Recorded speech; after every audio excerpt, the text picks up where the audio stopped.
अस्सलाम वालेकुम। मौसम जे हवाले सां गॾु मां आहियां नज़ीर बमरो। सभ खां पहिरियां सभिनी सिंध वासियुनि ऐं ॾेह परॾेह जे दोस्तनि खे ईद जूं लख लख वाधायूं। ऐं दोस्तो, गोश्त गर्मियुनि जी मौसम में जल्दी ख़राबु थींदो आहे। अवां कोशिशि कयो त जेको ग़रीबनि जो हिसो आहे ऐं पाड़े वारनि जो हिसो आहे उहो जल्द खां जल्द विराए छॾियो, छाकाणि त बिजली फेल रहंदी आहे ऐं उन जे करे गोश्त ख़राबु थी वेंदो आहे ऐं सिहत लाइ मुज़िर थी वेंदो आहे। हिन मैसेज खां पोइ अव्हांखे मौसम जो अहवालु ॾियूं था। सिंध जे अक्सर इलाइक़नि में हवाऊं खुलियल आहिनि। समुंड जूं हवाऊं कराची, ठट्टो, थरपारकर, नारो, विचोलो सिंध ऐं लाड़काणे ताईं पहुची रहियूं आहिनि। ही हवाऊं 20 तारीख़ ताईं तेज़ी ऐं तेज़ रफ़्तारीअ सां जारी रहंदियूं, जंहिं बाद हवाउनि जी रफ़्तार में ऐं हवा जे तरफ़ में यानी डायरेक्शन में फ़र्क़ु अचणु लॻंदो, छो त मूनसून जो हवाउनि जो प्रेशर उहो पहुचण वारो आहे। इन जे करे हवाउनि में तब्दीली अचणु शुरू थींदी।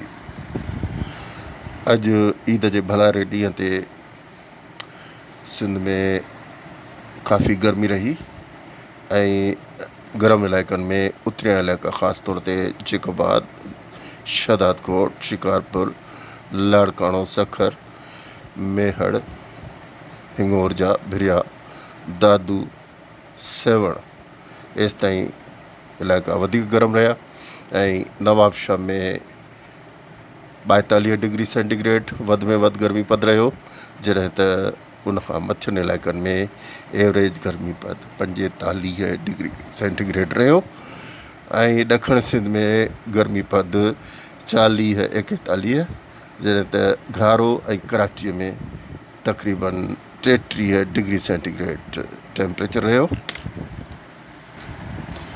सुभाणे गर्मीअ में वाध ईंदी। उतरिया इलाइक़ा सिंध जा उहे गरम रहंदा, जिते एवरेज टेम्परेचर यानी सरासरी गर्मी पद 45 डिग्री सेंटीग्रेड रहंदो। नवाबशाह ऐं उन जी पसगिरदाईअ में 42 ऐं जॾहिं त हैदराबाद 39 ऐं ॾखण सिंध जा लाड़ वारा इलाइक़ा उते 40 डिग्री सेंटीग्रेड ऐं 41 डिग्री सेंटीग्रेड ऐं किथे 38 डिग्री सेंटीग्रेड रहंदो। ठट्टे में 35 ऐं कराचीअ में 33। ऐं हाणे मूनसून अपडेट।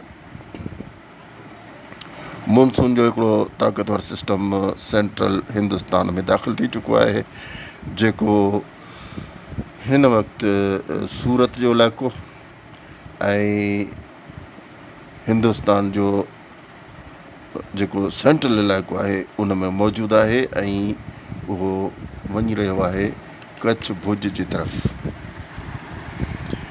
हीउ इलाइक़ो असांजी सिंध जो इलाइक़ो आहे ऐं हीउ इलाइक़ो मुंबई जो इलाइक़ो आहे, जिथां मूनसून जा बादल सिधो सिंध तरफ़ वञी रहिया आहिनि ऐं उन रस्ते में कच्छ, भुज, गुजरात, जूनागढ़ वारा इलाइक़ा मौजूदु आहिनि, अहमदाबाद ऐं इन्हनि इलाइक़नि मां थींदो हीउ सिंध तरफ़ ईंदो ऐं घणो इम्कान आहे त 25 जून खां हीउ सिस्टम असांजी सिंध में ॾखण सिंध में पहुची वेंदो ऐं बरसातूं जारी थी वेंदियूं।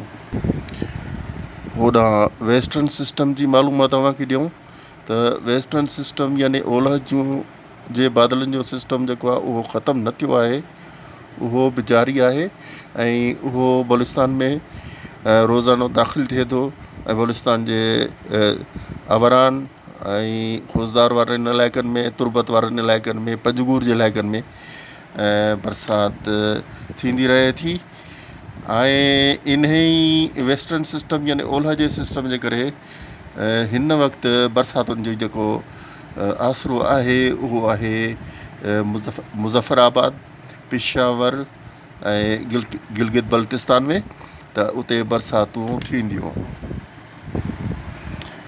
वॾे स्केल ते मॉनसून सिस्टम जो राउंड अप आहे। मॉनसून सिस्टम हिन वक़्तु इंडोनेशिया, फिलिपाइन ऐं मलेशिया जे इलाइक़नि में ऐं ॾखिण चाइना जे इलाइक़नि में ज़ोरनि ते आहे। ऐं बांग्लादेश में बि बरसातूं थी रहियूं आहिनि, जॾहिं त बांग्लादेश खां मथे नेपाल में ऐं इन खां भरिसां वारनि इलाइक़नि में बरसातूं जारी आहिनि, जेके ज़ोरदार बरसातूं आहिनि। ऐं उमेदु आहे त इहो मॉनसून सिस्टम तमामु तेज़ीअ सां जेको हिंदुस्तान तरफ़ अची रहियो आहे उहो 20 तारीख़ ताईं 25 तारीख़ ताईं सिंध जे सरहदुनि में दाख़िलु थी वेंदो। ऐं हिन मॉनसून सिस्टम खे अवां ॾिसी सघो था त तमामु घणो मॉनसून सिस्टम आहे। हिन में बादल हर जाइ ते मौजूदु आहिनि ऐं इन्हनि में जुलाई में इज़ाफ़ो अचणु शुरू थी वेंदो ऐं हीउ पूरो इलाइक़ो घाटनि बादलनि सां ढकिजी वेंदो। ऐं तक़रीबन पूरे नक्शे में हिन कलर ॻाढ़े कलर जो बरसातूं यानी कि इंडिकेशन इहा ई ईंदी सभिनी इलाइक़नि में त बरसातूं वधि में वधि जारी आहिनि। इन सां गॾु असांजी अपडेट हींअर पूरी थी थी ऐं आख़िर में अव्हांखे ॿुधाईंदा हलूं त असां कुझु ॾींहं अपडेट रखणु बंदि कई हुई। उहो इन जे करे त असांजे अपडेट्स खे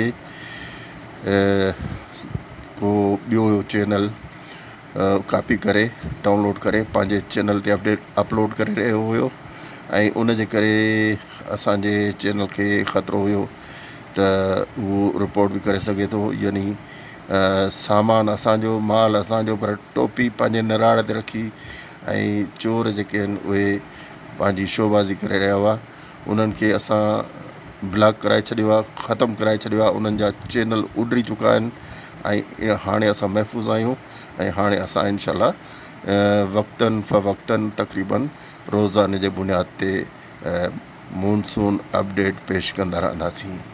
असांजो चैनल सब्सक्राइब कंदा, पेज लाइक कंदा ऐं असांजे चैनल जी लिंक जेको यूट्यूब चैनल आहे उन जी लिंक पंहिंजे दोस्तनि ॾांहुं माणींदा ऐं उन्हनि खे चवंदा त उहे असांजो चैनल सब्सक्राइब कनि।